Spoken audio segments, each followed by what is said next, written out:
చూసారు కదండి మన బీరకాయ తొక్కు పచ్చడి ఎంత బాగా రెడీ అయిందో చూసారుగా. మా అత్తమ్మ చేసిన బీరకాయ తొక్కు పచ్చడి. నమస్కారం అండి.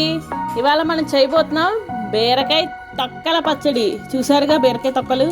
మనం బీరకాయ ఆవాలు, జీలకర్ర, మినప్పప్పు, శనగపప్పు, ఎండుమిరపకాయలు, చూసారా అక్కడ చిన్న ఇంగువ, అలానే ఒక పెద్ద నిమ్మకాయ సైజ్ అంత చింతపండు, చిన్న నిమ్మకాయ సైజ్ అంత బెల్లం, ఉప్పు తగినంత. ఇవన్నీగా మనం ఒక బాణీ తీసుకుని అందులో తగినంత నూనె వేసుకోవాలండి. ఇలా వేసుకోవాలి. ఇంగు కూడా వేపేసుకోండి. ఆ మాత్రం ఇంగు వేసుకుంటే బాగుంటుంది. చూసారుగా పోపు ఎంత చక్కగా వేగిందో అలా చక్కగా వేగాలండి.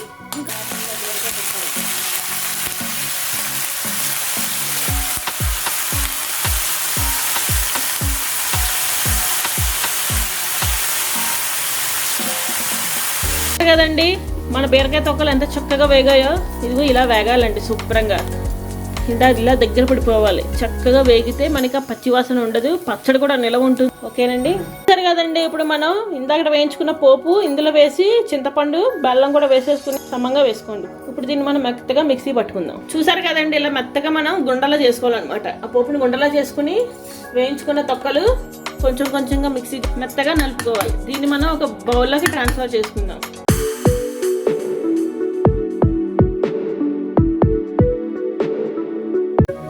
నమస్కారం అండి. ఇవాళ మనం చేయబోతున్నాం బీరకాయ తొక్కల పచ్చడి. చూసారుగా బీరకాయ తొక్కలు. మనం బీరకాయ పొట్టు తీసుకోగా పొట్టు ఉంటుంది కదండి, ఇదేనండి అది. చూసారా పీల్ అది చక్కగా తీసుకోవాలన్నమాట. అది నీళ్ళల్లో నానబెట్టుకోవాలి, శుభ్రంగా వాష్ చేసుకోవాలి ఆ పొట్టుని. సో నేను బీరకాయ పొట్టుని ఇలా తీసుకుని నీళ్ళల్లో నానబెట్టుకున్నా. దానికి కావాల్సిన ఇంగ్రీడియంట్స్ చూపిస్తాను రండి. ఆవాలు, జీలకర్ర, మినప్పప్పు, శనగపప్పు, ఎండుమిరపకాయలు, చూసారా అక్కడ చిన్న ఇంగువ, అలానే ఒక పెద్ద నిమ్మకాయ సైజ్ అంత చింతపండు, చిన్న నిమ్మకాయ సైజ్ అంత బెల్లం, ఉప్పు తగినంత. ఇవేనండి వీటికి కావాల్సినవి. సరిపడా నూనె వేసుకుని పోపు అది వేయించుకుని చేసుకోవడమే. రండి ఎలా చేయాలో చూసుకుందాం. ముందుగా మనం ఒక బాణీ తీసుకుని అందులో తగినంత నూనె వేసుకోవాలండి. నూనె వేసుకుని మీకు చూపించాను కదా ఆ పోపులు చక్కగా ఇలా వేపుకోవాలి. ఇంగు కూడా వేపేసుకోండి. ఆ మాత్రం ఇంగు వేసుకుంటే బాగుంటుంది రుచిగా.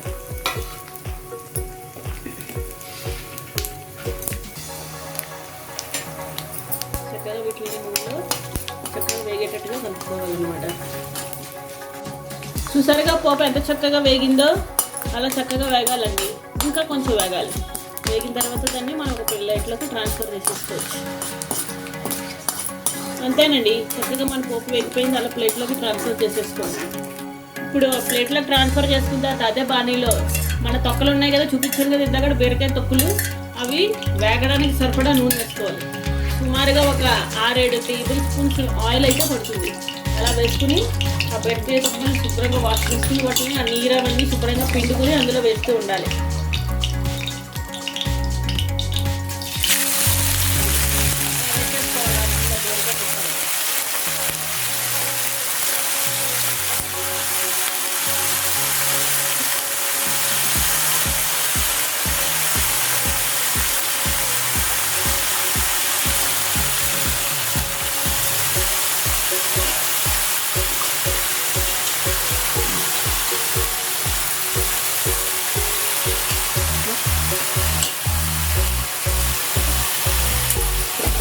వేసుకుని మనం వాటిని చక్కగా మొత్తం ఆయిల్ అంతా ముక్కలకి పట్టేలాగా కలుపుకోవాలండి శుభ్రంగా.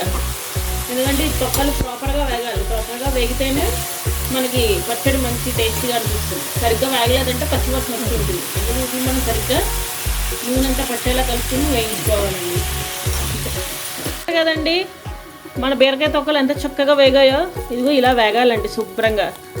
ఇలా దగ్గర పడిపోవాలి. చక్కగా వేగితే మనకి ఆ పచ్చివాసన ఉండదు, పచ్చడి కూడా నిలవ ఉంటుంది, అలానే చక్కగా టేస్టీగా కూడా ఉంటుంది. ఇప్పుడు వీటిని మనం చల్లారదిద్దాం. ఇందాక మీకు చూపించడం మర్చిపోయానండి. ఇదిగోండి ఈ మాత్రం చింతపండు, ఆ మాత్రం బెల్లం ఉండాలి. ఓకేనండి. సరే కదండి. ఇప్పుడు మనం ఇందాక వేయించుకున్న పోపు ఇందులో వేసి చింతపండు, బెల్లం కూడా వేసేసుకుని తగినంత ఉప్పు వేసుకోవాలండి. ఒక చెంచాన్నర ఉప్పు దాకా పట్టింది నాకు. సమంగా వేసుకోండి. ఇప్పుడు దీన్ని మనం మెత్తగా మిక్సీ పట్టుకుందాం.